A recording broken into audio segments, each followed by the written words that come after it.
The government remains committed to Singapore's Car-lite vision, where walk, cycle, ride, particularly the use of public transport, are the predominant travel modes. This is necessary given our land and carbon constraints. If we rely mainly on private vehicles to meet our mobility needs, we will face severe traffic congestion and gridlock, like what some overseas cities are experiencing. As roads already take up about 12% of our total land area, we cannot keep on building more and more roads because that will take away land from other important needs such as housing, hospitals, and schools. Having a car-lite vision does not mean that our total car population cannot increase.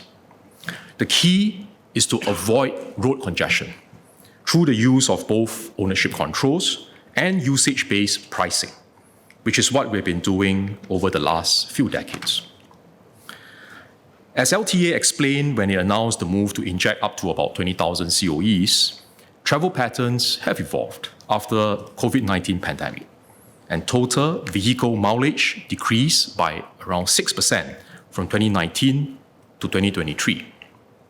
We have also observed lower traffic demand in the CBD, and ERP gantries in the city cordon remain unactivated.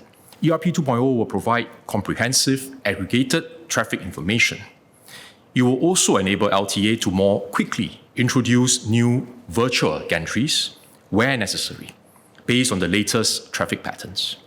This allows for more flexible and responsive congestion management. Given these considerations, LTA assess that it will be able to inject up to about 20,000 additional COEs across the vehicle categories from February 2025 over the next few years without the worries of causing traffic gridlock. 20,000 additional COEs is about 2% of our total vehicle population. We had earlier said that the COE quota for categories A, B, and C will continue to increase every quarter before reaching the projected peak supply from 2026. The additional COEs will give us more flexibility to meet this commitment and further increase the COE supply in the next few quarters before we reach the peak supply from 2026.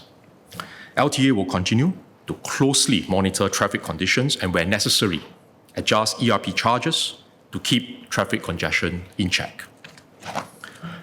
So I want to be clear that this injection of up to 20,000 COEs is not linked to the implementation of distance-based charging. We have not made a decision on whether to implement distance-based charging, though ERP 2.0 gives us the option to do so. We will need to study this further, including with the data from ERP 2.0, as there are trade-offs we need to think through carefully. If we were to proceed with distance-based charging in the future, this will give LTA an additional tool to manage congestion, and there is scope to consider a further injection of additional COEs in tandem with the implementation of distance-based charging. Mr. Melvin Yong asked if the planned injection will help to stabilize COE prices. COE prices are a function of supply and demand. We have introduced measures to increase supply since last year, including cut and fill, and now the additional injection. All else being equal, an increase in COE supply should help to moderate prices. However, we are not able to predict how prices will move, as that would also depend on the demand from motorists. We currently provide up to 40,000 in tax rebates for electric cars. This amount is deducted off the additional registration fee when registering a new electric car. The subsidies are intended to reduce the difference in the total cost of ownership between a mass-market electric car and its internal combustion engine and hybrid equivalents.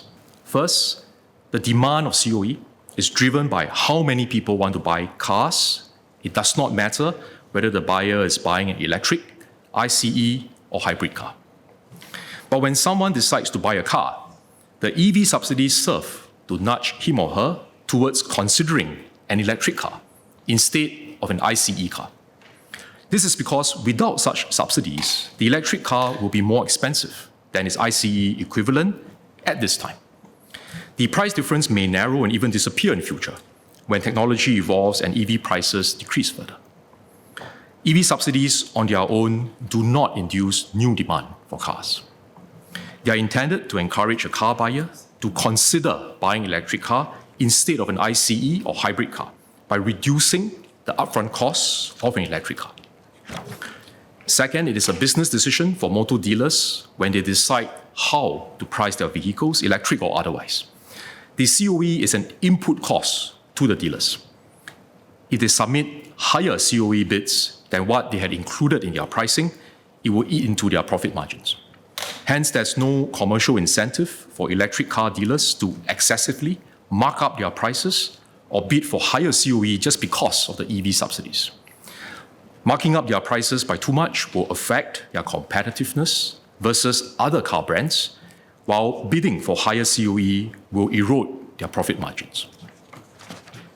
Finally, we introduced the power rating criterion for COE categories A and B in 2013, so that car COE categories were no longer differentiated only by engine capacity.